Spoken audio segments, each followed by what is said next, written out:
नमस्कार, मेरा नाम है वैभव नीलकंठ राव और आप सभी का स्वागत है ज्योतिर्मय भव में।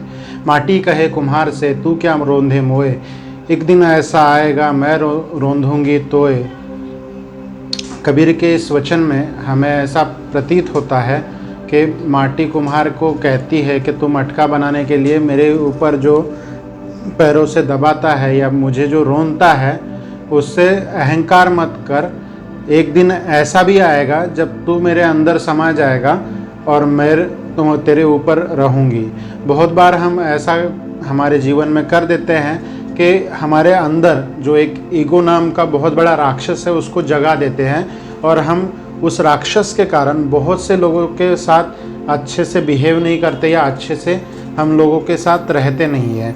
तो इस बात से हमें समझना चाहिए कि अगर हम ईगो या अहंकार हमारे जीवन में, हमारे हर दैनंदिन जीवनी में लेके आते हैं तो उससे हमें फ़ायदा कुछ नहीं होने वाला, हमारा नुकसान ही होता रहेगा। बहुत बार ऐसे होता है कि अगर हमारे पास थोड़ा सा पैसा आ जाता है, थोड़ा बहुत पैसा आ जाता है तो हम उसका अहंकार करने लग जाते हैं। हम जो हमसे गरीब लोग हैं उनके ऊपर उनको ऐसे दिखाते हैं कि तुम कुछ भी नहीं हो मेरे सामने, मैं ही सबसे बड़ा हूँ, मैं ही सर्वशक्तिमान सर्वशक्तिशाली हूँ। बट ऐसा कभी होता नहीं है। हर इंसान अपनी अपनी क्षमता के अनुसार अपना जीवन अर्जित करने के लिए पैसा कमाता है और वो अपने जीवन में एक दूसरे की मदद करता रहता है।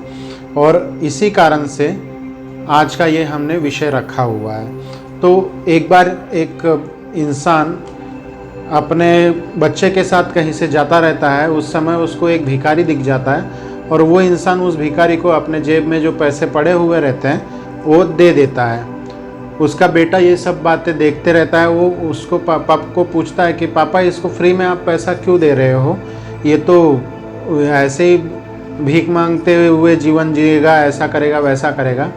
वो बच्चा थोड़ा छोटा होने के कारण उसको समझ में नहीं आता है कि ये जो इंसान है जिसको हमारे पापा जी ने पैसे दिए हैं वो अपाहिज है, वो चल फिर नहीं सकता है, उसको चलने में तकलीफ़ होती है, उसको काम मिल नहीं सकता, इसलिए वो भीख मांग रहा है। कुछ दिन के बाद वही बच्चा उसी के पापा के साथ वहीं से गुज़र रहा होता है और उसके पापा का स्कूटर जो है पंचर हो जाता है। तो उस समय वो जो गरीब इंसान वहाँ पे जिसको पिछले टाइम उसके पापा ने मदद की थी, पैसे दिए थे, वो गरीब इंसान उस इंसान को बोलता है कि भैया जी यहाँ से थोड़ी ही दूर पे एक गैराज है, वहाँ पे जाके आप आपकी गाड़ी ठीक करवा दो।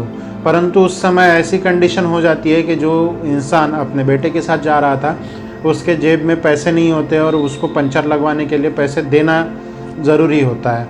तो उस समय वो जो भिखारी जिसको पिछले टाइम उसी इंसान ने मदद की थी, वो भिखारी अपने पास जो पैसे उसके जमा हुए रहते हैं, जो दिन भर उसने भीख मांगी हुई रहती है, उसमें से उस इंसान को जितना पंचर के लिए पैसा लगता है वो दे देता है। तब उस बच्चे को समझ में आता है कि हर इंसान अपने अपनी क्षमता के अनुसार अपने जीवन में एक दूसरे को मदद करते रहता है। हमें कभी किसी को कम नहीं समझना चाहिए, हमें हर इंसान की मदद करनी चाहिए। पिछले 1 साल से जो लॉकडाउन चल रहा है इसमें बहुत से लोगों ने ऐसे अनुभव लिए होंगे कि छोटे छोटे इंसानों ने बड़े लोगों की भी मदद कर दी और जो बड़े लोग हैं उन्होंने भी मदद की। ये ज़रूरी है कि हम एक दूसरे को सपोर्ट दें, एक दूसरे का हाथ हाथ में लेके आगे बढ़े ताकि हम अपने जीवन में एक परमोच्च जीवन शैली को पा सके। आपके पास कितना पैसा है, आप कितने धनी हैं, ये मायने नहीं रखता। आपकी बौद्धिक और आपकी मानसिक क्षमता कितनी धनी है, ये सबसे ज़्यादा इम्पोर्टेंट हमारे जीवन में हो जाता है। अगर आप मानसिक तौर पे और शारीरिक तौर पे अच्छे और अमीर हैं तो आपको कोई इंसान हरा नहीं सकता, आप आगे बढ़ते रहेंगे, ये ज़रूरी है। तो आज के इस वीडियो का मतलब यही है कि आपसे जो लोग आपके इर्द गिर्द बैठे हैं उन लोगों की आप मदद कीजिए, उन लोगों को आप सपोर्ट दीजिए ताकि वो लोग आपके कभी ना कभी काम आ पाए और आते ही रहेंगे, ये सबसे इम्पोर्टेंट बात है। सो वीडियो को लाइक शेयर सब्सक्राइब ज़रूर कीजिएगा। आप सब्सक्राइब करते हैं तो हमारा हौसला बढ़ता है, आप लाइक्स करते हैं तो हमारा हौसला बढ़ता है। मिलते हैं अगले वीडियो में, तब तक के लिए नमस्कार।